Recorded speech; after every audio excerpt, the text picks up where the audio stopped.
Hello friends. आज हम UPPCL office assistant grade third, जिसे कि अब ईए भी कहा जाता है, इसका पेपर 17/10/2018 को हुआ था। उसके रीजनिंग के पार्ट को सॉल्व करेंगे। इस प्रश्न पत्र में रीजनिंग के टोटल 45 क्वेश्चन है और आज हम इसमें से 20-22 क्वेश्चन सॉल्व करेंगे और बाकी बचे जो क्वेश्चन है उसे हम नेक्स्ट पार्ट में सॉल्व करेंगे। इससे पहले मैं इस पेपर के कंप्यूटर के, जीके के और इंग्लिश के वीडियोस बना चुका हूँ। उसके लिंक्स आपको डिस्क्रिप्शन में मिल जाएंगे। तो चलिए शुरू करते हैं रीजनिंग के साथ। तो लॉजिकल रीजनिंग का पहला क्वेश्चन कह रहा है, given below is a question followed by two statement first and second, each containing some information, decide which of the statements are sufficient to answer the question. तो यहाँ पे देखिए पूछा है कि ए बी से कैसे रिलेटेड है और दो स्टेटमेंट दिए हुए हैं। अब ये पूछ रहा है कि कितने स्टेटमेंट की आवश्यकता होगी हमें इसका आंसर बताने के लिए। तो चलिए सॉल्व करते हैं। बी पहला पढ़ते हैं, B is the father of D who is the brother of C. ठीक है, बी जो है पहले तो वो मेल है और वो फादर है डी का। तो यहाँ डी है और इसका फादर है। अभी क्या है नहीं पता। Who is the brother of C, तो डी जो है वो सी का ब्रदर है, मतलब ये प्लस हो गया और यहाँ पे सी भी है। ये दोनों ब्रदर हैं और यहाँ पे ये वाला रिलेशन फादर का आ रहा है। इसके बाद अब देखिए यहाँ पे ए और बी के बारे में पूछा गया था, ए और बी, लेकिन इस पूरे से अभी तक आपको ए का कोई रेफरेंस मिला भी नहीं। तो इससे हम सीधे ऑब्वियसली बता सकते हैं कि हमें दोनों स्टेटमेंट की आवश्यकता पड़ेगी। अगले पार्ट में आते हैं, A is the daughter of D. तो यहाँ पे डी की एक डॉटर है, उसका नाम है ए, ये है डॉटर। एंड वाइफ ऑफ ई, तो ये जो ए है ये वाइफ है ई की, इसका हस्बैंड है ये, इसका मतलब। तो अब हमें रिलेशन समझ में आएगा, how is A related to B. तो ए बी जो है वो इसके दादाजी होंगे और ए की ये पोती है, तो इस तरह से रिलेशन बन रहा है। तो हमें दोनों ही स्टेटमेंट की जरूरत पड़ेगी इस आंसर को निकालने के लिए, इसलिए ऑप्शन नंबर 2। क्वेश्चन सेकंड आ गया। ये भी एक अच्छा क्वेश्चन है, ये अक्सर बैंक में इस तरह के क्वेश्चन आते हैं।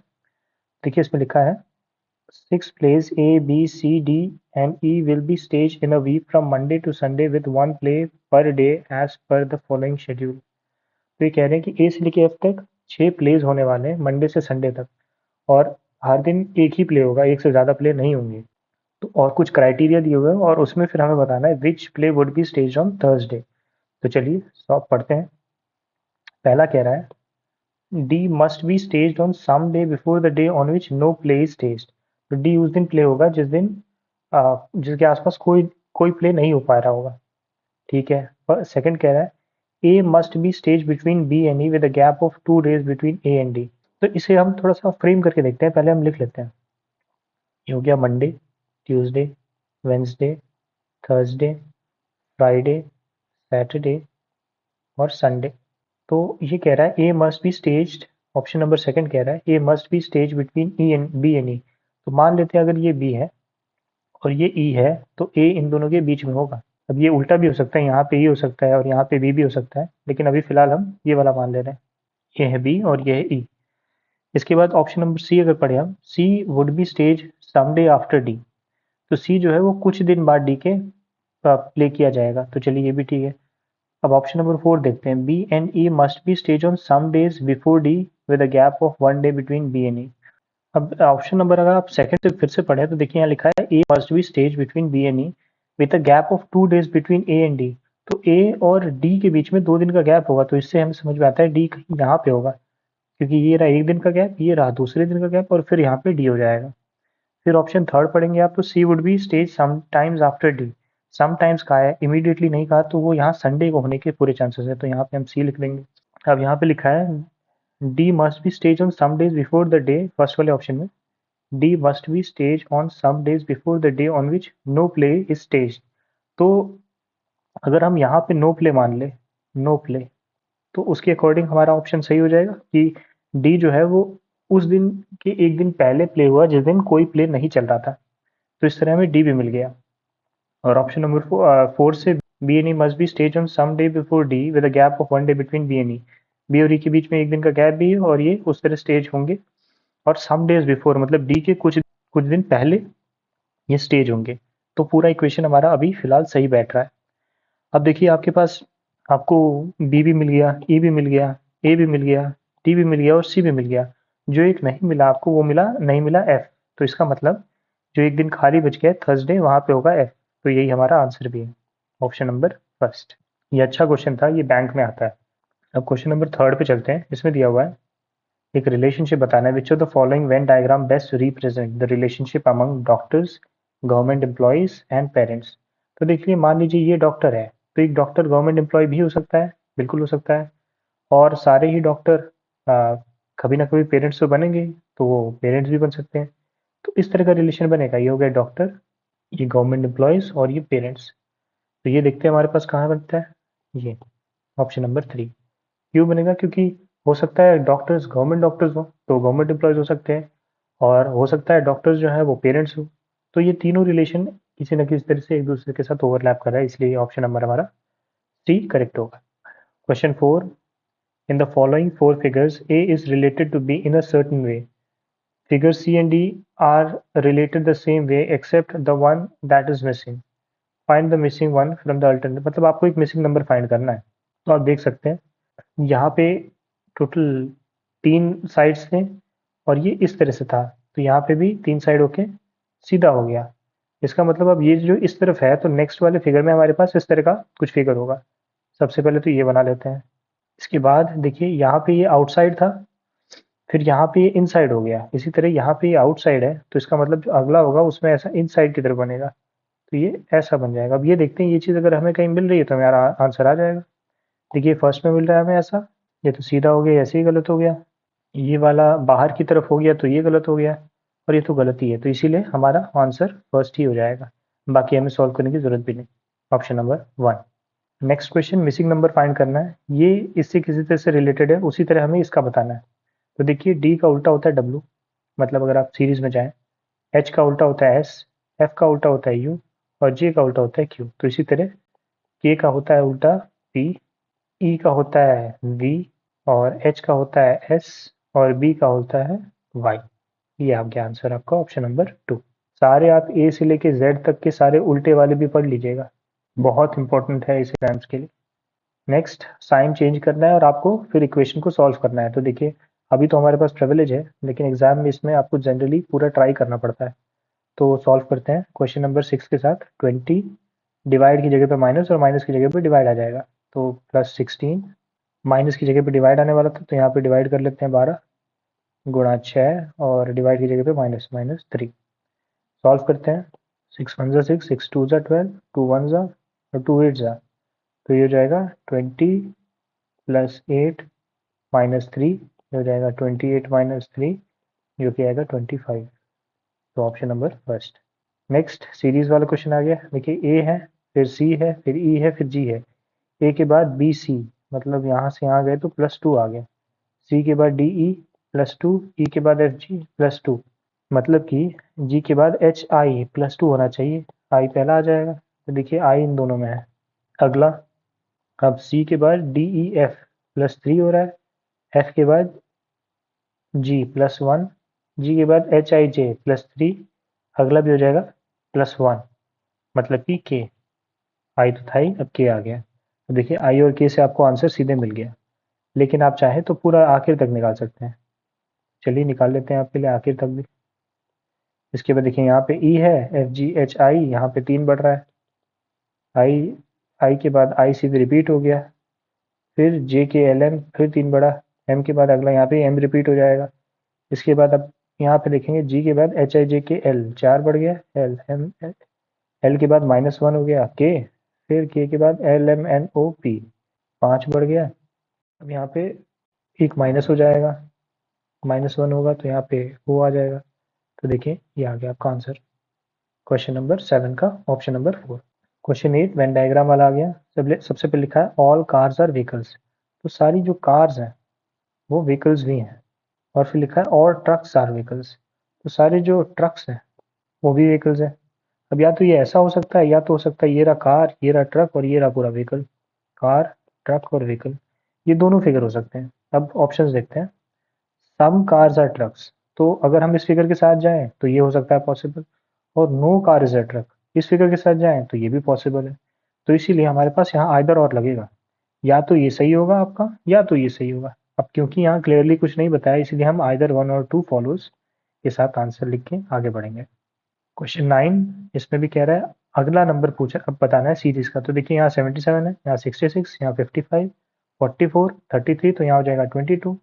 इसी तरह यहाँ 2 है, यहाँ 3 है, यहाँ 4 है, यहाँ 5 है, यहाँ 6 है, तो यहाँ पे 7 आ जाएगा। Option number first.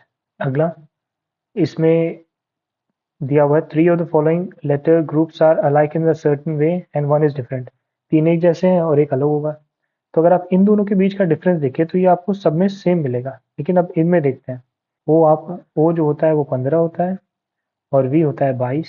इन दोनों का गैप हो गया कितने का? 7 का। ऐसे ही इन दोनों का देखते हैं। एल ये रहा, एस ये रहा, L12 S19, 7 का गैप है। इसी तरह FM F6 M13, 7 का गैप है। और एन जो होता है वो होता है 14 और टी होता है 20। यहाँ 6 का गैप है, तो इसीलिए ऑप्शन नंबर फोर्थ सही हो जाएगा। नेक्स्ट क्वेश्चन फिर से रिलेशन वाला आ गया। ये इस जैसे इस तरह बना है उसी तरह आपको ये वाला निकालना है।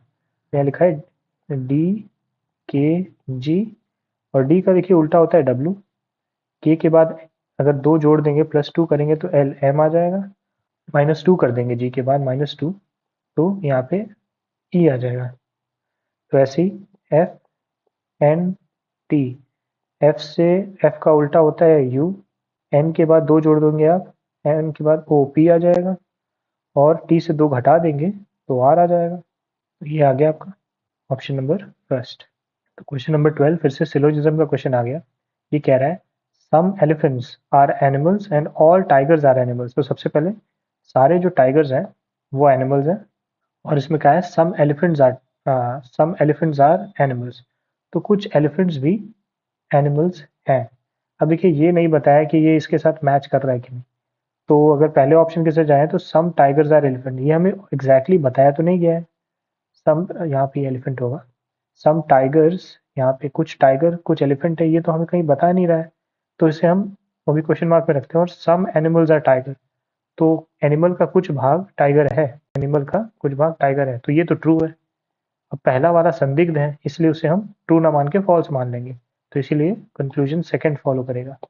अगला कोडिंग वाला क्वेश्चन आ गया। तो इसमें लिखा है 239 को लिखा गया है फ्लावर्स आर ब्यूटीफुल, और 7356 को लिखा गया है ब्लू फ्लावर्स एंड लीव्स। तो देखिए जो फ्लावर वर्ड है वो दोनों में है, और इसी तरह अगर आप देखें तो ये जो 5 जो है 5 डिजिट, ये भी दोनों में है। इसका मतलब 5 इज इक्वल्स टू फ्लावर। अब अगले पार्ट में देखते हैं। अगर आप ये देखें, यहाँ पे 7356 दिया है और यहाँ पे 9764 दिया हुआ है, मतलब 7 और 6, और यहाँ भी 7 और 6, ये 2 चीज़ है कॉमन। यहाँ लिखा हुआ है ब्लू फ्लावर्स एंड लीव्स, और यहाँ लिखा हुआ है ब्यूटीफुल एंड ब्लू। तो देखिए यहाँ पे एंड ब्लू यहाँ भी है, ब्लू और एंड यहाँ भी है। इसका मतलब 7 और 6 या तो ब्लू और एंड हो सकते हैं। अब ये उल्टे भी हो सकते हैं, हमें पता नहीं, लेकिन ब्लू और एंड रिजर्व्ड है 7 और 6 और 5 के लिए। तो अगर अब आप इस वाले स्टेटमेंट पे आए, सबसे ये जो पहला वाला स्टेटमेंट है ये वाला, तो यहाँ पे ध्यान दीजिए। यहाँ पे हमें पूछ रहा है what digit is the code of leaves. तो देखिए यहाँ लीव्स है, फ्लावर हमें पता है, ये 5 अगर हम डिलीट करें तो फ्लावर डिलीट हो जाएगा। और हमें पता है कि 7 को डिलीट करें, 7 और 6 को डिलीट करें तो ब्लू भी डिलीट हो जाएगा और एंड भी डिलीट हो जाएगा। बचा क्या? यहाँ पे बच गया 3 और यहाँ पे बच गया लीव्स, तो 3 का हो जाएगा लीव्स। नेक्स्ट, तो क्वेश्चन नंबर 14 करते हैं। यहाँ लिखा हुआ है कि 36 स्टूडेंट एक लाइन में खड़े हैं। सबसे पहले एक गर्ल है, उसके बाद एक बॉय है, उसके बाद एक गर्ल है और 2 बॉय हैं, और उसके बाद एक गर्ल है और 3 बॉय है, और ऐसे चलते चले जा रहे हैं। तो ये पूछ रहा है how many boys are standing in the last half of the queue. मतलब आखिर के जो 18 बच्चे हैं उसमें कितने बॉयज खड़े हैं। तो निकालते हैं इसे। सबसे पहले एक गर्ल है, उसके बाद एक बॉय है, उसके बाद एक गर्ल है, उसके बाद 2 बॉय हैं, उसके बाद एक गर्ल है, उसके बाद 3 बॉय हैं, उसके बाद एक और गर्ल है, उसके बाद 4 बॉयज हैं, उसके बाद एक और गर्ल है, उसके बाद 5 बॉयज हैं, एक और गर्ल, 6 बॉयज, एक और गर्ल, 7 बॉयज। अब इतने में काउंट कर लेते हैं टोटल स्टूडेंट्स कितने आ रहे हैं। तो अगर आप ये देखें टोटल काउंट, गर्ल्स हो गई आपकी G7 और बॉयज हो गए B28। तो इसे अगर आप जोड़ेंगे तो टोटल 35 स्टूडेंट्स बन जाएंगे। तो यहाँ पे एक गर्ल और कर लेंगे तो हमारा टोटल पूरा हो जाएगा, +1 करने 36 हो जाएगा। अब देखते हैं बॉयज़ कितने हैं टोटल। यहाँ पे बॉयज़ 28 हो गए। अब हमें पता करना है कि 18 बॉयज़ यहाँ पे कहाँ पे हो जा रहे हैं। तो देखिए यहाँ से इधर इन दोनों को जोड़ेंगे तो 2, यहाँ 3, यहाँ 4, यहाँ 5, यहाँ 6, इतने पे जोड़ के देखते हैं।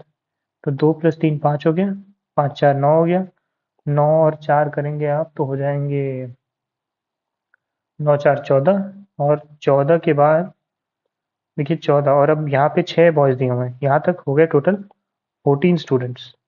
हमें क्योंकि 36 टोटल स्टूडेंट्स हैं, तो 36 का 2 करेंगे तो 18, 18 के बाद हमें पता करना है कितने बॉयज़ हैं, और यहाँ तक 14 स्टूडेंट हो गए हैं। अब देखिए ये हो गए 15 स्टूडेंट, यहाँ 5 बॉयज़ दिए हुए हैं, 15 के बाद 16 17 18, तो ये जो 2 बॉय बच गए, इनको ये यहाँ तक में तो 18 स्टूडेंट कंप्लीट हो गए। अब यहाँ से हमें काउंट करना है, तो इधर पे टोटल बचे हमारे पास 2 बॉयज़, फिर यहाँ पे आ गए 6 बॉयज़, फिर यहाँ पे आ गए 7 बॉयज़, मतलब 2 + 6 बॉयज़ + 7 बॉयज़।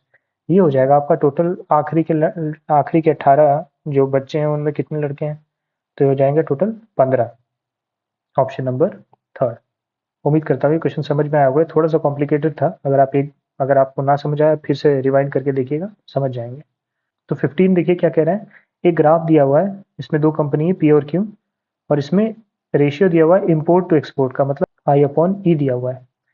अब इम्पोर्ट अपॉन एक्सपोर्ट दिया हुआ है। अब क्वेश्चन पूछ रहा है if the export of the company Q in 2016 was 90 crore. अब देखिए 2016 मतलब इसकी बात कर रहा है, तो इस टाइम का रेशियो क्या था, 1.3 का था, और वो कह रहा है कि 2016 में 19 करोड़ था। तो पहले रेशियो को इक्वेट कर लेते हैं, तो ये बजाय हो जाएगा 13/10, मतलब एक्सपोर्ट हुआ 10 का तो इम्पोर्ट हुआ 13 का।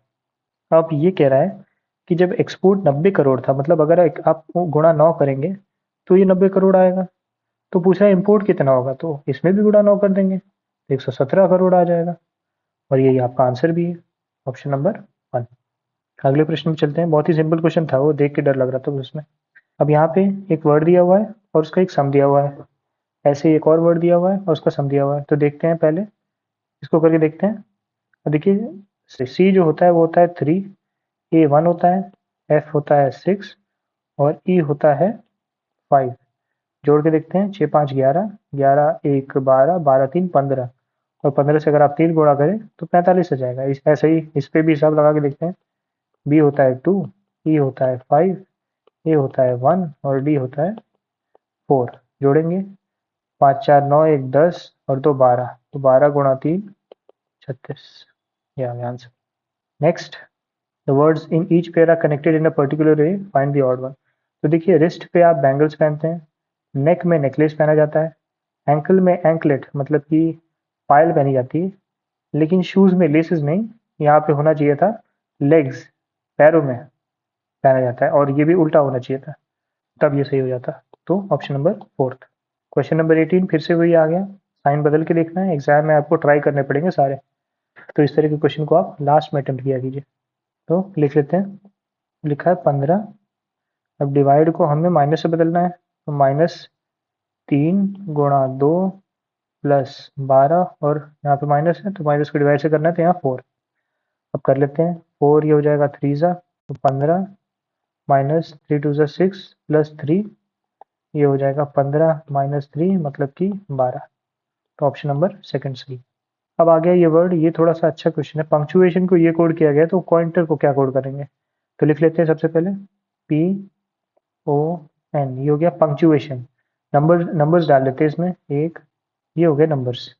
अब सेकंड वाले को लिख लेते हैं UAN और P। तो देखिए यहाँ P था, तो यहाँ पे B आ गया, मतलब कि 1। अब अगर आप ये देखें, यहाँ पे O और N दिया हुआ है, और यहाँ पे भी O और N दिया हुआ है, तो आप लिख सकते हैं ये 10, और ये हो जाएगा 11। फिर अगले पे अगर आप आए, तो यहाँ NU देखिए ये रहा, U और N ये रहा, N और U ये रहा, तो इसके लिए हम लिख सकते हैं 3 और 2। इसके बाद अगले में अगर आप देखें, तो यहाँ दिया हुआ है ये रहा T और I 8 9, और यहाँ भी है T और I, तो सेम उतार देंगे 8 9। अगला है C और T, और उसी का उल्टा करके दिख दिया है T और C, ये हो जाएगा 5, और ये हो जाएगा 6, सॉरी 4। और लास्ट में यहाँ पे U और A है, और उसी को एज इट इज़ U और A लिख दिया गया है, यहाँ पे हो जाएगा 6 और 7। कुछ अल्फ़ाबेट्स रिपीट कर रहे हैं, लेकिन आप उससे कंफ्यूज ना होइएगा, पैटर्न ऐसा ही उल्टा करके बनेगा। अब हम पॉइंटर का लिख के देखते हैं। तो ये हो जाएगा पॉइंटर P, E और R। इसमें भी लिख लेते हैं 1 2 3 7। तो इसमें देखिए देखने वाली क्या बात है, जब यहाँ पे P था तो यहाँ P आ गया, फिर ये दोनों को एज इट इज लिखा और फिर इन दोनों को उल्टा करके लिख दिया, फिर इन दोनों को एज इट इज लिखा, फिर इन दोनों को उल्टा करके लिख दिया, फिर इन दोनों को एज इट इज लिखा। मतलब एक पार्ट सेम उतारे, एक पार्ट को घुमा दे रहे, दो दो का पेयर लेके चल रहे हैं पहले वाले के बाद। तो ऐसा चल रहा है साहब। तो देखिए यहाँ पे P था तो हम सबसे पहले तो P लिख देंगे। अब देखिए यहाँ पे ये जो दो पार्ट आए थे वो इधर आए थे, तो इसीलिए हम ER जो है वो यहाँ लिख देंगे, E और R एज इट इज लिखेंगे। फिर अगले पार्ट में देखें, यहाँ पे शुरू के पार्ट को लिया गया था और घुमा के लिखा गया था, तो हम भी O और I को लेंगे और लेकिन उल्टा करके लिखेंगे, तो I और O लिख देंगे। उसके बाद फिर इस वाले पार्ट को एज इट इज लिख दिया गया था, तो यहाँ पे हो जाएगा N और यहाँ पे हो जाएगा T। तो देखिए यही ऑप्शन आपका बैठ रहा है, ऑप्शन नंबर 3। 20th question. अब ये क्वेश्चन थोड़ा सा बड़ा है, इसमें देखिए क्या लिखा हुआ है। अब यहाँ पे दे रहा है इफ द, ये उसी वाले क्वेश्चन का कंटिन्यूएशन है। If the export of the company Q in each of the given years was worth 120 crore, what approximately were the average imports। तो हमें पता है फॉर्मूला क्या था, यहाँ दिया हुआ है ना, import to export. Import to export है और हमें ईयर बाय ईयर लेना पड़ेगा। 2012 में देखते हैं, तो इम्पोर्ट और एक्सपोर्ट क्या था, 1.10 माने 1.1 इक्वल्स टू जाएगा 111/10।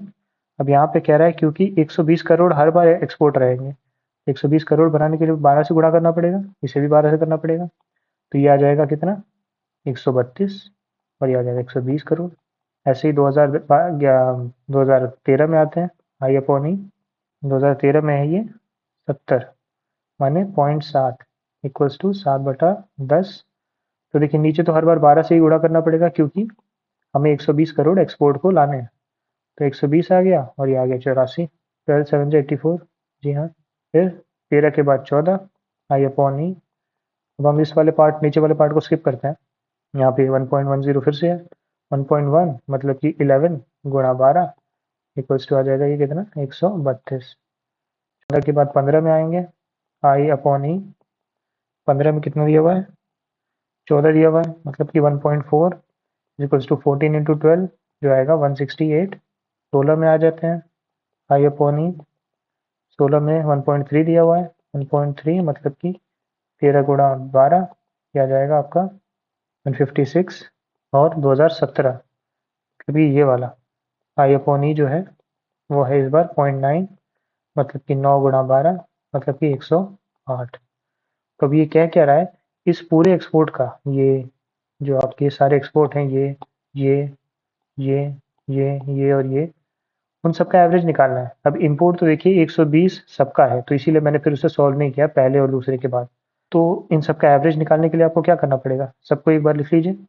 तो 132 plus 84 plus 132 plus 168 plus 156 plus 108। तो इस पूरे को भाग देंगे आप 6 से, क्योंकि 6 है ना, 1 2 3 4 5 6 साल है। तो इस पूरे का सम आ जाएगा 780 बटा में 6। जब इन दोनों को काटेंगे आप तो आएगा आपका आंसर 130 करोड़। और ये रहा आपका आंसर, ऑप्शन नंबर सी। उम्मीद करता हूँ ये क्वेश्चन समझ आया होगा, थोड़ा सा बड़ा था लेकिन टफ नहीं है, ये सिंपल है। नेक्स्ट एक मीनिंगफुल ऑर्डर वाला भी कर लेते हैं।